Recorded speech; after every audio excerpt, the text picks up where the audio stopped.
welcome. You're welcome. I'm excited. Oh, what is that? Oh, jerky. I love jerky. Humboldt Jerky Company sent me a nice sample, and Humboldt is king of the Sasquatch, king of the ganja.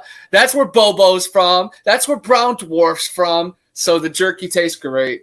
Humboldt Jerky Company, guys. Check them out. You know what, guys? I love jerky. And Seattle has their own base company called Alberto's Jerky, Alberto's up here. I got to tell you something. They suck. They're our own big company of jerky up here, Alberto's, sucks. I do not like Alberto's jerky. And I love jerky. And the main company up here, I don't like it. So I love trying different jerkies because you get that right jerky, someone with the right pepper flavor on there. Oh, man. Yesterday, I got some Wagyu jerky sent to me. Now, that was some high level. I've had kangaroo jerky before. I love deer jerky. But yeah, man. Shout out to all the jerky companies that keep sending me samples. I'm going to include all you guys in podcasts and videos out in the field. And I'm going to be eating the jerky, and I'm going to be gifting it to the skunk apes. But yummy. All right, people. There's their channel right here. Get started. Come on, people. Get started. Hit that subscribe. Look at that. Boom. Done. How easy was that, people? How easy was that? I'm excited when she has stuff. Like you said, she already got a few stuff on here. So hit that subscribe and get ready. That's all I'm going to say. Get ready. We're here to share. We share on this channel. We share other people's channels and all that because we want to build not just a community, an open-minded community that will research not just one, not just Bigfoot, not just paranormal, and not just UFO. We're here to research all of it. Are there relations? Well, that's why we're here, to see if there's a connection. Not just connections. They're all great fucking stories, folklore stories, the original stories of all communities. And we're here to hear them all. And there is some connections, not every single case. Of course not. We're not dumb. We know out of 1 million Bigfoot cases, there's probably only 1,000 of them with the UFOs. But that's 1,000 I want to know about. You know, even though there's more cases without UFOs with the Bigfoot, but the ones that are with the UFOs, I'm intrigued. I want to know those stories. I want to know it all. This first one is called Creepy Image Caught Gliding Across Surveillance. Whatever. There's a creepy thing that's crawling somewhere. Good afternoon. A Clovis family's dinner was interrupted last night by an unexpected guest, one they don't think is of this world. News 13's Allison Martinez has the video and the story from Clovis. A creepy, unusual. I'm going to play it, but guys, this was actually in the UFO category. But I mean, you could say paranormal, but it doesn't matter because they're saying out of this world. You know, it's probably more aligned on paranormal than UFO, but who cares? Usual sight. As soon as 11:23, my hair stood up because I've never seen anything like that before. The Hernandez family saw something they can't explain, captured by their home security cameras in Clovis. My husband. Does anybody know where Clovis is? Anybody? I'll tell you where Clovis is. Clovis is a connection to Fresno. So like Seattle has Bellevue and all that. Fresno connects. Clovis and Fresno connects. And basically what it is Clovis is considered where, I don't know, if you have more money or something, that's where you live. And Clovis is a special place in my heart because that's where my grandparents lived. And that's where we used to get dropped off every year for Christmas at our grandparents' house in Clovis. So nice. This is a special one. This is next time you're there, you should go to Ash Street where they recorded this. That would be really cool.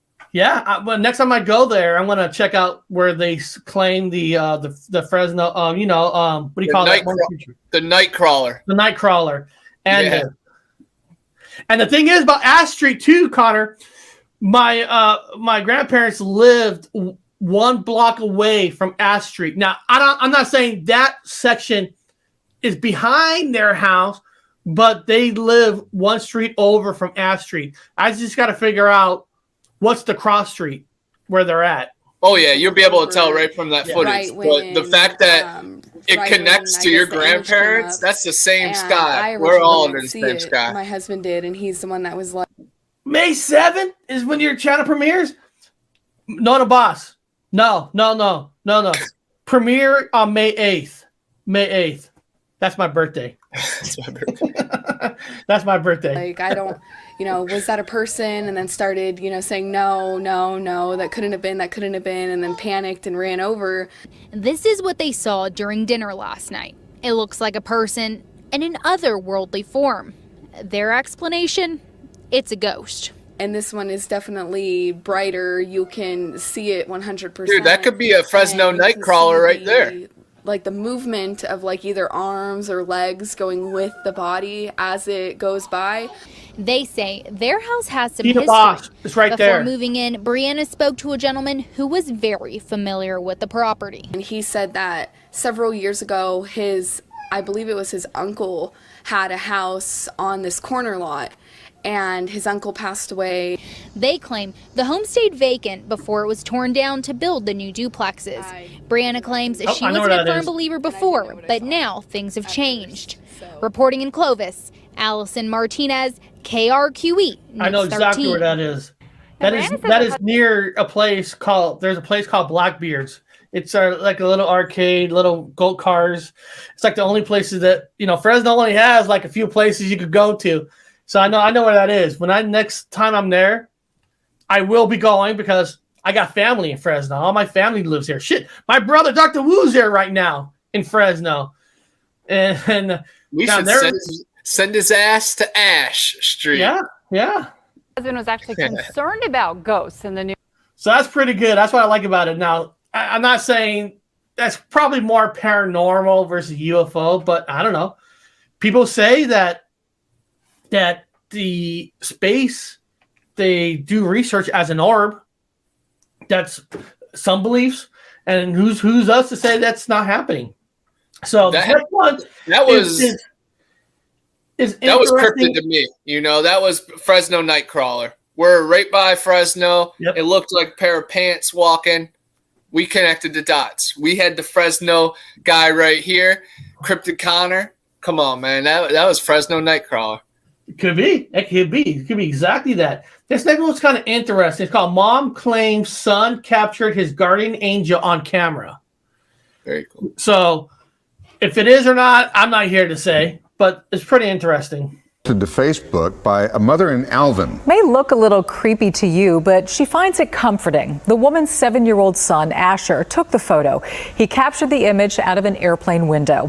When the mother saw the picture, she immediately thought it might be Asher's guardian angel. Our Chip Brewster has their story. I want to go back for a second to that shot.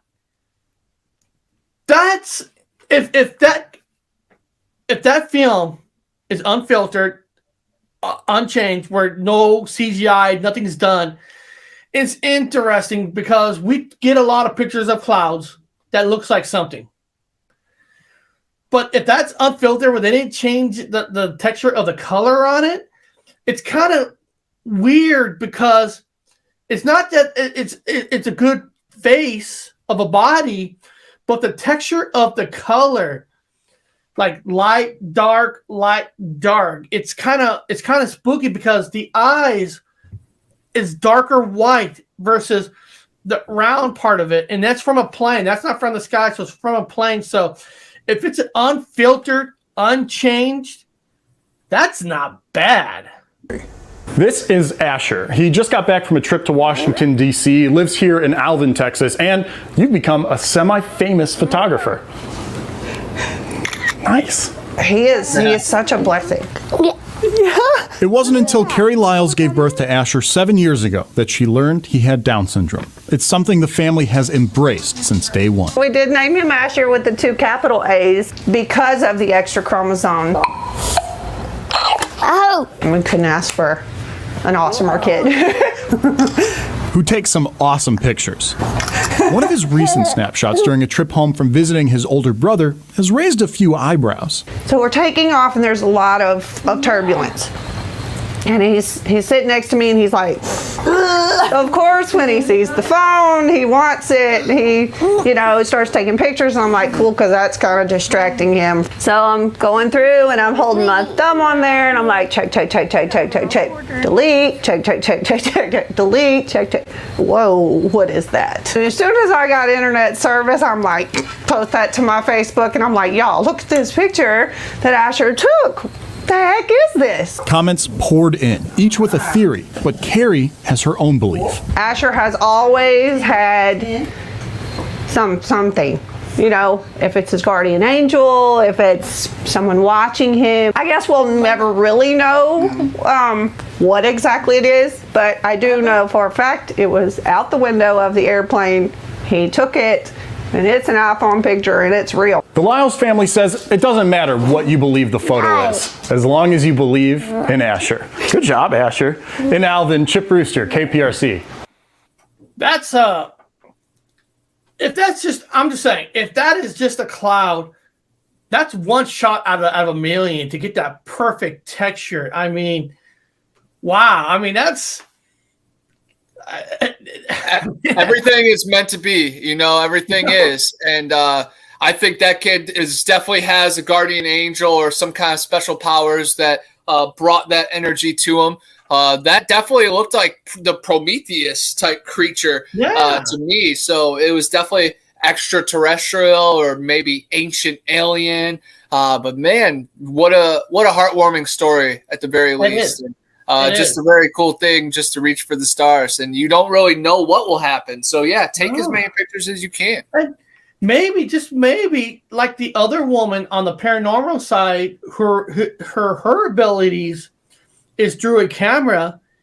He might have an ability with the camera too. It might be catching certain things, And then what if it is a guardian angel or somebody looking after you, and you're able to capture that on camera? So I would give that kid his own camera and just shoot away.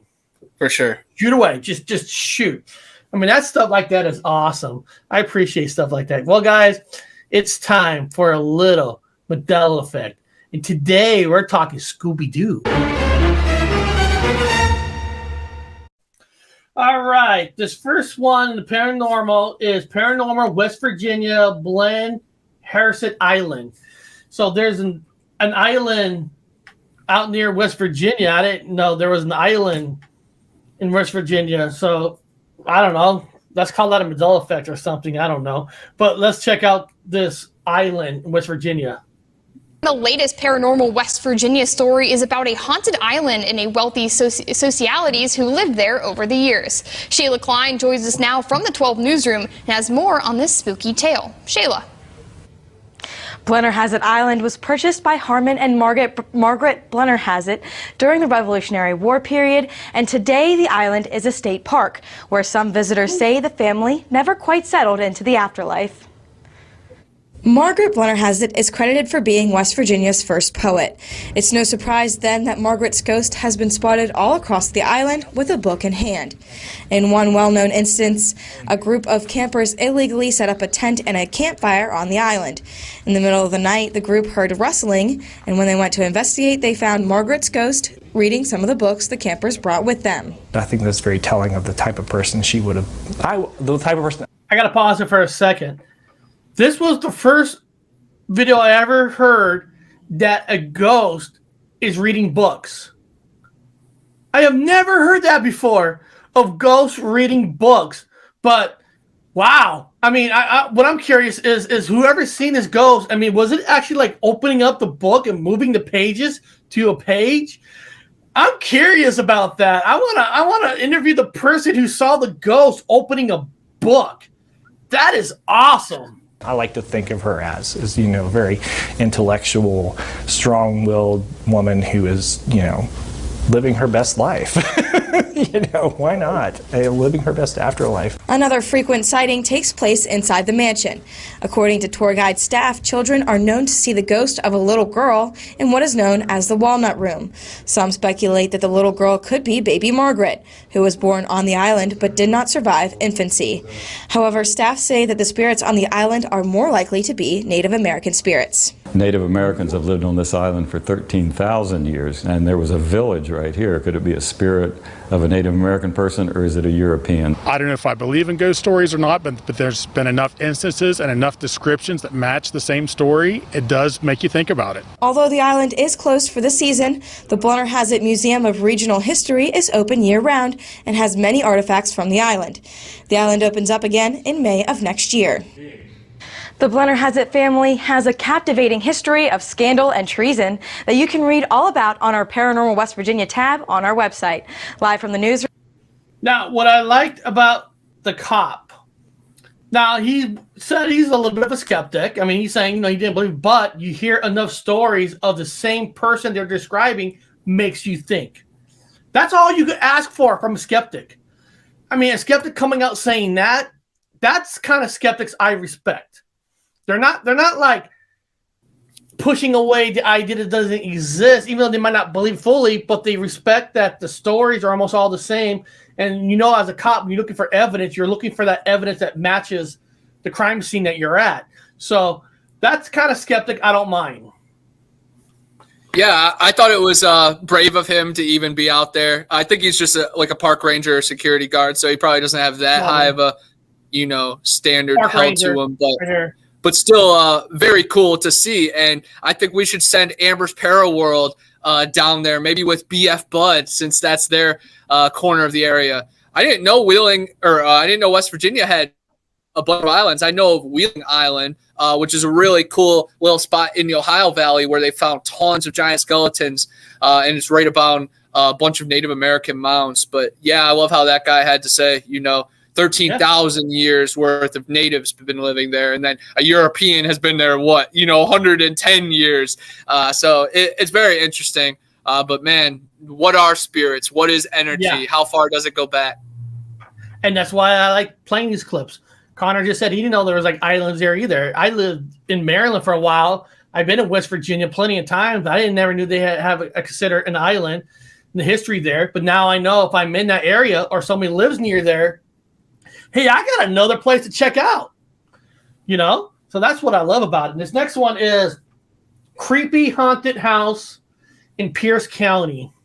That's what is cool, though. Researching all these different locations. In the future, when we have conversations with people and they're like, oh, yeah, I was in Vermont. It's a talking point. It's something that you can find common ground. And that's why I love no problem with conversation, because I can find some kind of connection to something, and it's going to bring us together. It's going to make us feel, special. And that's how all conversations and connections should be. We all are puzzle pieces, and we can complete each other even more. It is. And here's some information from Sean G. West Virginia has a ton of Indian mounds, which are located near water source most of the time. See, that's viable information. Hey, welcome, Shelly. Welcome. Glad to see you here.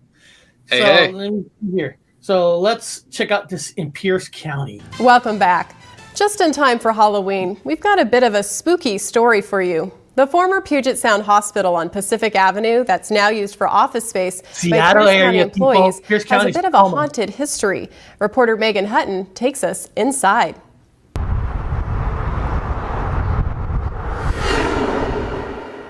Puget Sound Hospital in Tacoma is rumored to be haunted, and inside these walls lurks a nurse named Mabel from the 1920s. And if you're lucky enough, you'll have a chance to meet her. I'm a believer now, I'll tell you that. I never was before. Julie Showers was working alone in the building 7 years ago, filling vending machines on the graveyard shift. All of a sudden I look over and there's someone standing there in a nurse's outfit, and she's holding a candle, and I said, hi, how are you? And she just looks at me like that and turns away, and I just said, oh, that was rude. And I waited about 5 seconds. I walked after her and gone.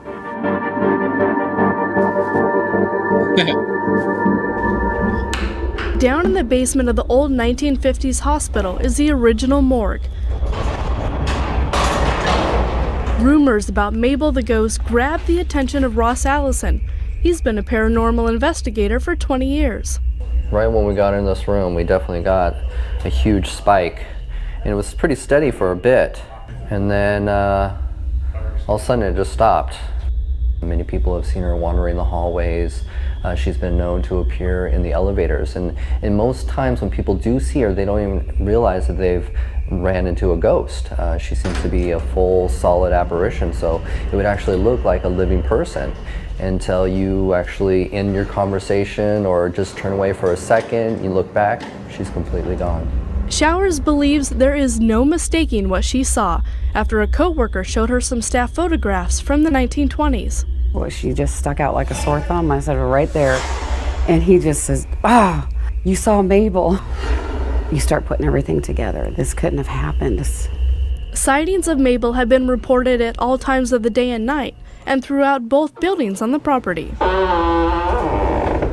There's no such thing as a ghost meter.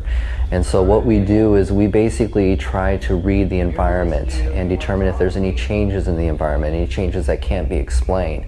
That might give us an idea that there could be something paranormal going on.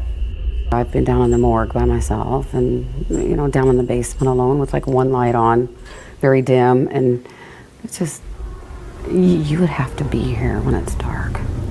I wasn't really afraid to come back. You're afraid but you're not. It's that curiosity. Then I was hoping to see her again. Inside the haunted hospital, Megan Hutton reporting, Pierce County News. What's cool is, guys, I live near that hospital, but I never actually been in that hospital. And that's kind of weird because, why is that weird? What, you get hurt a lot? No. From 2014, 2019, I worked for a medical company. We did deliveries of these machines to all these hospitals, wound vacs. I mean, all the way from Seattle, Bremerton on the other side of the water, all the way down to Olympia. I mean, I have been in so many hospitals, and let me tell you something, there is a different feeling in a hospital. I know we're in a different environment. I get that. But you don't know how many patients that I have talked to delivering stuff, and there's something that they say that they see things that are not there. And you hear this over and over again. Now you can say, well, they're on medications and all that. And I get all that. But when you talk to a lot of these people that I have talked to, being to these hospitals for 5 years, I was delivering. I was a charge of the warehouse, but sometimes I had to make deliveries when somebody calls out sick or there's emergency delivery. And you hear these stories all the time that they see something and there's something there. And when you walk by yourself in a hospital when it's kind of dark, because I had to make some deliveries at 2 o'clock in the morning before, it is eerie. It's almost like you do feel something. And I know it's dark. I know it's because you're everything's white. I get that.